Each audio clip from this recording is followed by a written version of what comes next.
সাম্প্রতিক সময়ে দেশের ক্রীড়াঙ্গনে টক অব দ্য টাউন হয়ে উঠেছিলেন তামিম ইকবাল।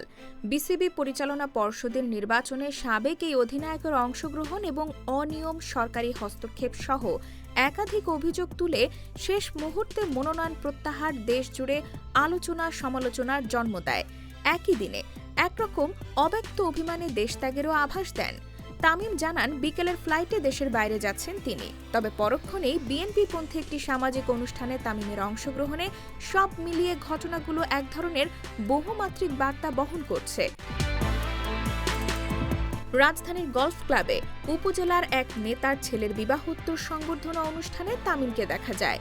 বগুড়ার শিবগঞ্জ উপজেলার বিএনপির সভাপতি ও সাবেক উপজেলা চেয়ারম্যান মীর শাহ আলমের ছেলের বিয়ের অনুষ্ঠানে উপস্থিত হয়েছিলেন সাবেক এই অধিনায়ক।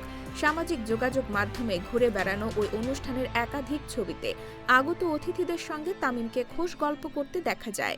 কেবল তামিমই নন, বিএনপির স্থায়ী কমিটির 2 সদস্য আমির খসরু মাহমুদ চৌধুরী ও সালাউদ্দিন আহমদ এবং দলটির কেন্দ্রীয় ক্রীড়া বিষয়ক সম্পাদক আমিনুল হককেও একই অনুষ্ঠানে দেখা যায়।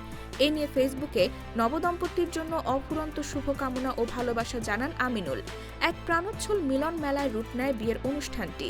এর আগে দুপুরে বিসিবি নির্বাচন থেকে মনোনয়নপত্র প্রত্যাহারের পর এই নির্বাচন প্রক্রিয়াকে দেশের ক্রিকেটের জন্য কালো দাগ হিসেবে অভিহিত করে তীব্র ক্ষোভ প্রকাশ করেন তামিম।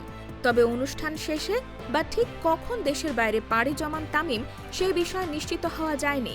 তামিম আদৌ দেশের বাইরে পাড়ি জমিয়েছেন কিনা তা নিয়েও অস্পষ্টতা আছে।